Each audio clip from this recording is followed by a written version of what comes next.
Mao na sad ni ang pinaka importante nga pagtulunan sa atong Ginoo nga gisunod gyud ni San Vicente Ferrer.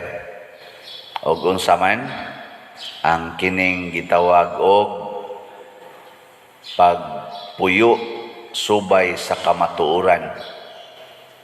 Kamo nagpuyo ba mo subay sa kamatuoran?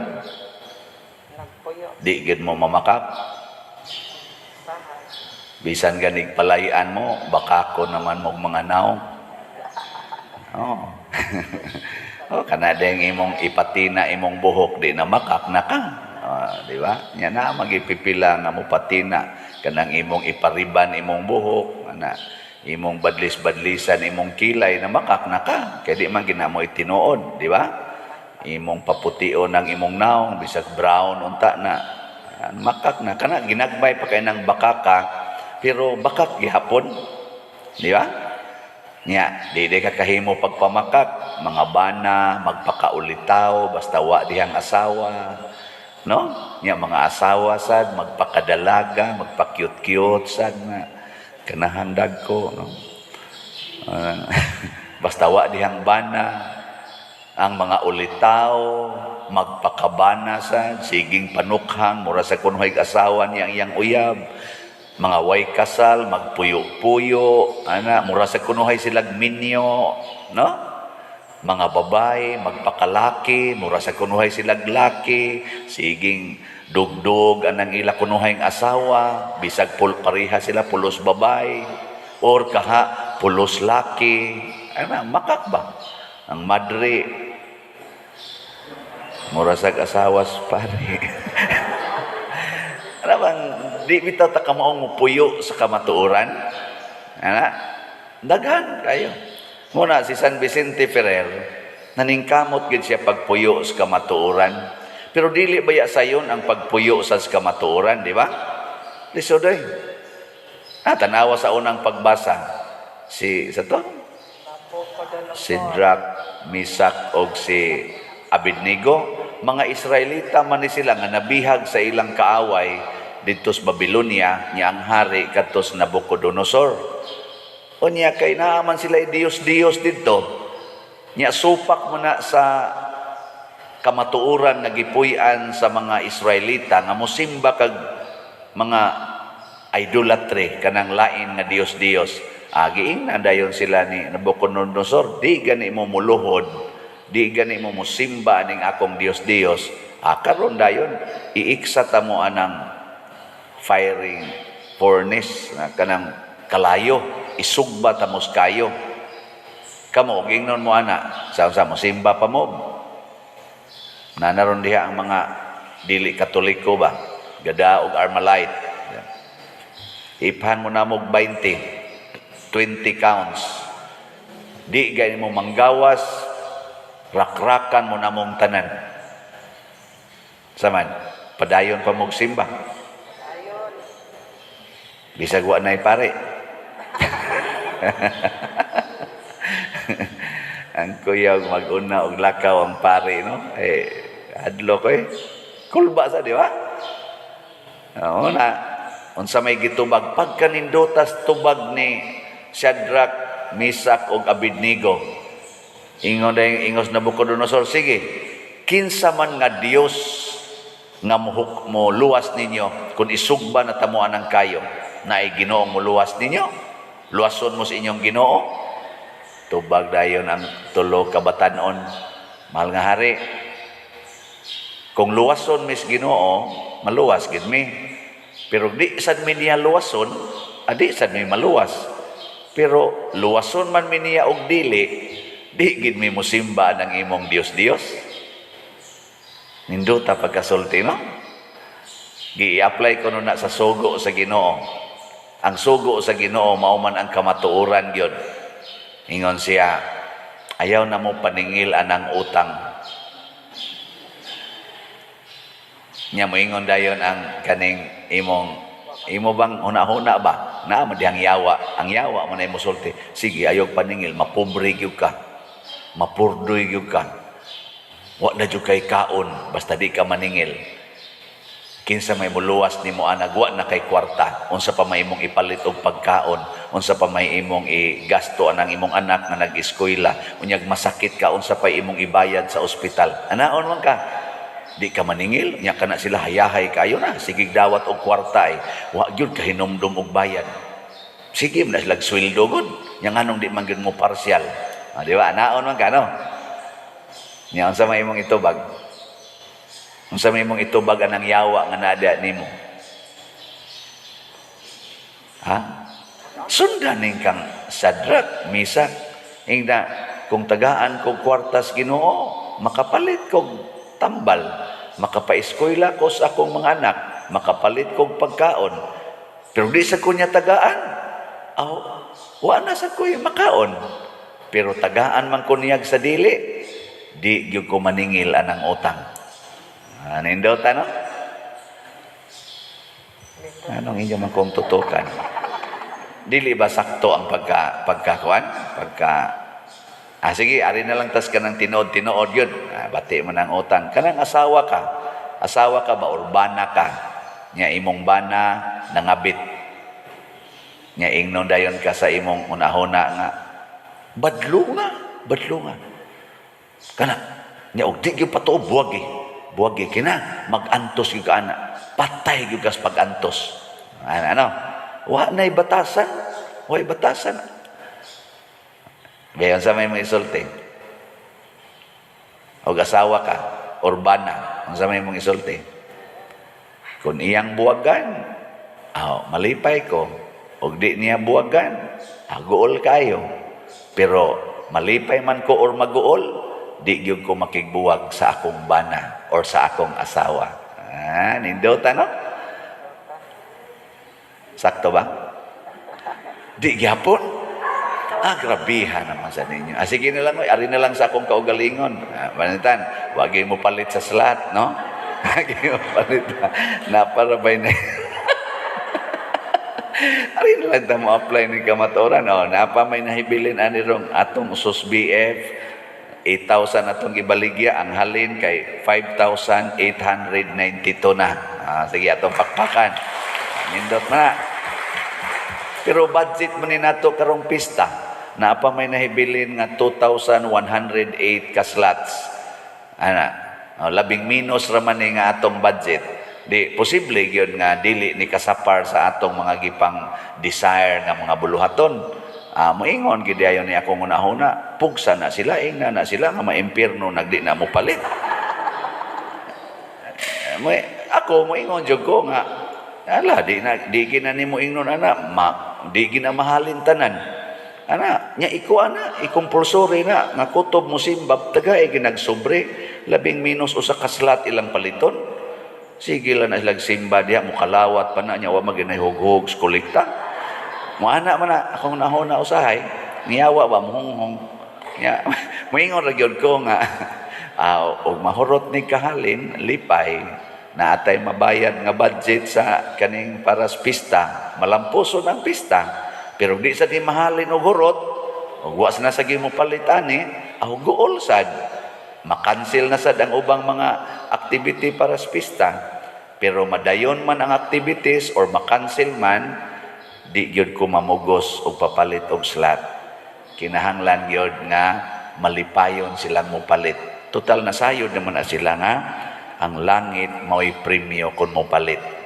Ibaw na sana sila kung di sila mopalit, unsa say ilang dangatan. Ana.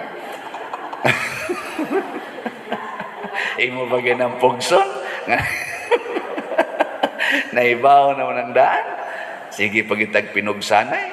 Oy, pabilin ta sa atong pagkapari. Ang nagutahon, igo rago kong nisulti sa pasultis Ginoo nako. Mao na diri sa atong unang sa atong ebanghelyo ningon si Jesus, igo raman kong gasulti ninyo sa gisulti sa akong amahan, pero di man mo motuo, inyo naman noong kong patyon. Tungod kay kamo, ulipon mo. Nagpabilin pa mong ulipon, kay wa mo magpuyo sa kamatuoran. Ang kamatuoran, mao'y maghatag kanatog kagawasan. Ingon sila, wa man mi maulipon ni bisan kinsa. Ingon dahil si Jesus, ang nakasala ulipon sa sala. Mabita na ka na mag-counseling ko o ka na mga tao nga guol kay tanan, ako da yung ingnon unsa may sa nimo karon. Awa mo ko sa pader. Yang anong gasige magkaghilak. Unsa man ay mong salang ako bagong bana pader kay nangabit tigyong paita pader sakit kayo nako. Sadaan ka. Hilak man ka. Yang anong guol man ka. Unsa may sa nako pader nga wa man ko mangabit.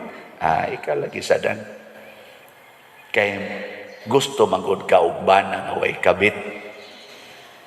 Ang importante nga naa kay bana, bahala na gikan na siyang kabit. Ang kamatuoran nga naa kay bana, iguli sa imong bana, ayaw na pagsigunono dito ni siyang kabit. Ayaw na lang. Kay total padong naman na siya sa impierno. Kana imong banang nangabit or kana imong asawang nangabit, nya pari pagyoy na sige kuyog-kuyog.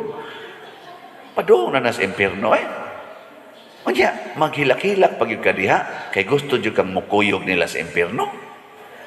Enjoy life. Samtang naa pa na siya, ngawa pa na siya maadto sa impyerno, enjoy. Yan ang impyerno honon. So, samtang wapa ni ibanlod sa impyerno, pahimuslan ko ning panuhay dako. At least bana na. Mamanay ka matuoran, bana mo na nimo, asawa mo na nimo. Di, pahimusli na lang na. Di ba? Ay na lang pagsigsuko-suko diha. Tanawa, di ba? Mao na imong isulti. Mawa dayon ng imong mga gibati nga kabugat. Pero magsikang imong, may tagway kabit, may tagakurag yun, may tagway kabit. Ay sos, mabugatan na lang ka ana. Hangtod mo, ending na lang hinuong ka nga, di na ka magpuyo sa kamatuoran. Unsa may kamatuoran? Nga ikaw, asawa ana. Nga ikaw, bana ana. Mao na'y kamatuoran. Nga ang gihiusa sa Dios, dili buwagon sa tao. Maunay kamatuoran, hangtod supako na lang nuna nimo. Di ba?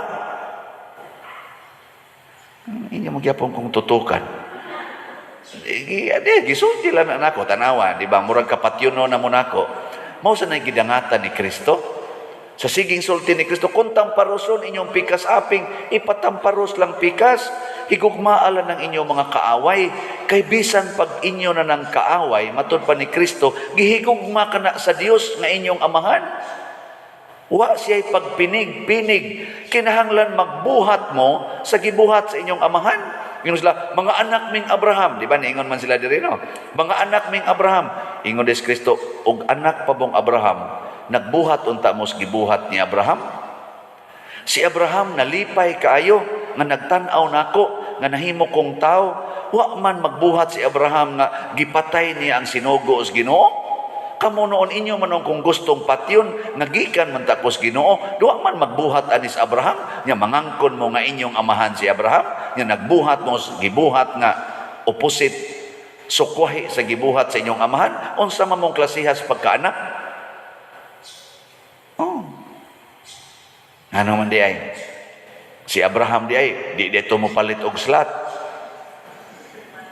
Hangol di kitong kwarta. Sige ditong tukod og balay, nga anhidyo ko magtukod og balay. Nagsige raman tong balhin-balhin, dipindi mag-asa siya pabalhinon sa Ginoo. Mubalhin raman sad siya. Pero kamo, hastagis inyong koral, di man gani mo kaguba. Di man gani mo kaatras ang inyong koral, aron lang gid unta makalusot ng inyong silingan ang sakyanan, makalusot nga tusunahan. Aron dili unta na magsigig parking anang karsada. Di man gani mo kakuha sa inyong sakyanan bisag motor, di man inyo makuha ipalayo lang untag jutay sa karsada, anha magis karsada, magatbang pa. Ni ang karsada perting gamaya, magatbang pa. Nya to pagisunan to pay multicab, magatbang pa. Nganong inyo man ang gipamutang diha? Nagbuhat tayo ang Ginoo day. Tubag. Naraman diha. Ni magangon kunta amahan namo naakas langit, amahan namo diha. Nya mingon sa muro nako nya nagbuhat des Abraham anang isod yun ang kolektas bulsa diha. Mao bitaw mo anak ko gisod sa bulsa, gisod nako sa bangko. Aron ako na say withdraw.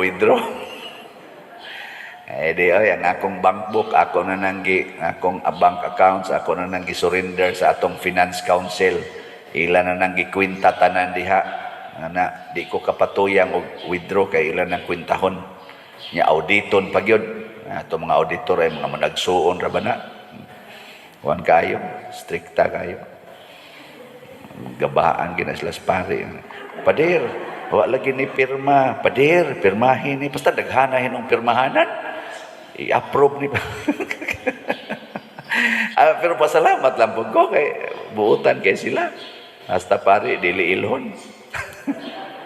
Okay, anang kamatuoran ko na. Puy nang kamatuoran, anang imo mo nang lihas-lihas. So mga igsoon, si San Vicente Ferrer nagpuyo niini.